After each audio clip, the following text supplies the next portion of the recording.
Yes, that's right, it is time to revisit everyone's favorite arch-nemesis, Crazy Pants Callisto.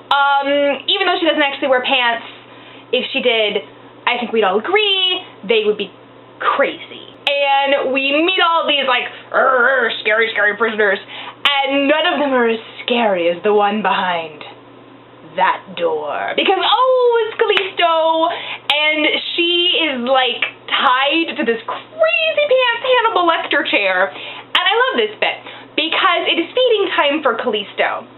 And please bear in mind that she is tied to a chair with, like, her arms on the little armrests. Her arms are on the armrests, tied down, and her head is, like, tied to the back of this chair. And the way they feed her is by taking a big paddle with a bowl of gloop on it, and they push it into the room. And I'm sorry, but when your hands are tied down and you can't move your head, there's kind of no way to take a bowl of prison gloop and eat it. I'm sorry, but if I were being taunted day after day with bowls of prison gloop and then not actually allowed to eat them, and that was my only form of sustenance, I would be pretty pissed too. Luckily for Callisto, she actually uses the amazing powers of really stupid guards to escape her prison and stab a bunch of people and then make a lot of crazy eyes at the camera, because Callisto really likes doing the crazy eye. I don't do it as well as Callisto. I think that's a good thing. And Callisto, giving not just, you know, regular crazy eye levels, but like crazy eye of Sauron levels, decides that they're going to bring the chair with them as they go, because, you know, clearly what you want in a big prison breakout is a giant, cumbersome apparatus. I don't even know, but apparently Callisto is kinky like that. So then it's finally time to join up with Xena and Gabrielle. And I don't even really know how this happens, because it happens very, very quickly. But suddenly, Perdiccas is there. And Perdiccas, I'm sorry, your name still sounds stupid. And you're not really doing a lot to correct my interpretation of your brain levels, when within like 10 seconds of your arrival on the scene, you're like, hey guys, it's Perdiccas. It's really great to meet you. Hey Gabrielle, we get married. Lol. Am I right? Sudden. My favorite part of this is probably the reaction of Xena and Gabrielle to all this, because they're both, in their very individual and very special ways, are giving Perdiccas the WTF mate look. As well they might.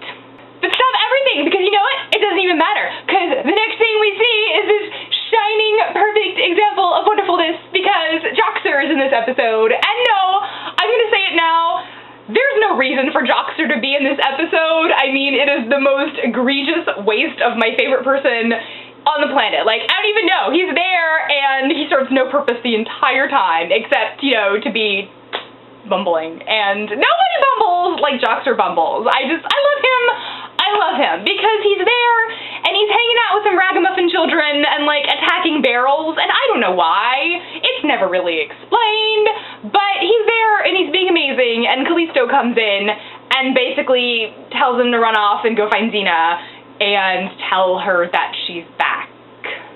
And yes, that's pretty much all he's there to do. Callisto and Xena do meet up pretty soon after this, and it's pretty much exactly what you expect. Callisto is, you know, pillaging like she does, and she is backflipping like she gets a bonus for every single time she does a backflip in a fight. I don't really understand why she doesn't ever just turn and walk anywhere, because if she can, she will turn and backflip there. So even after Callisto runs off, Pillage Fest 500 BC is still a go. And Perdiccas is fighting, and he's fighting, and then he kills a dude, and then he flips out.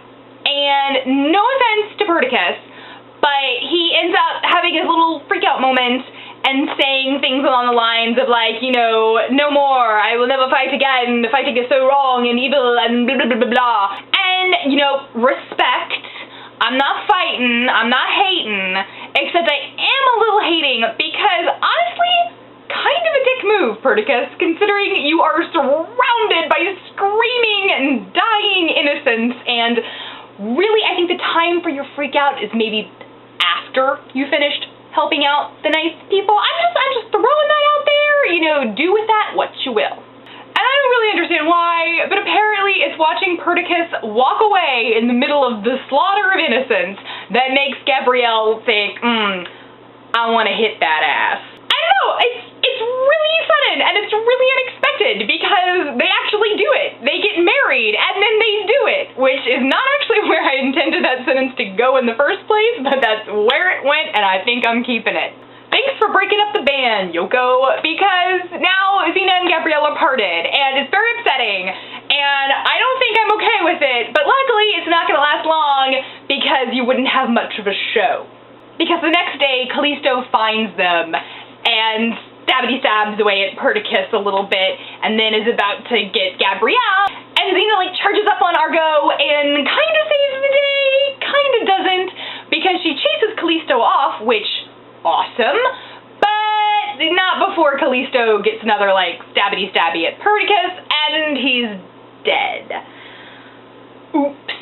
I'm sorry, I'm not actually that invested in Perdiccas as a character, because he's really just there to have Gabrielle go dark side. Cute, we have this great big emotional scene, which I wish were better written. I mean, it starts off with Gabrielle hacking away at a tree, because obviously that's how you practice swordsmanship. And then, quite reasonably, now I do give her this, asking Xena for lessons in sword fighting. But eventually, she agrees to do it, and it's just kind of, it's a strange scene, because Gabrielle won't stop. It's like, teach me, Xena! Teach me! Teach me!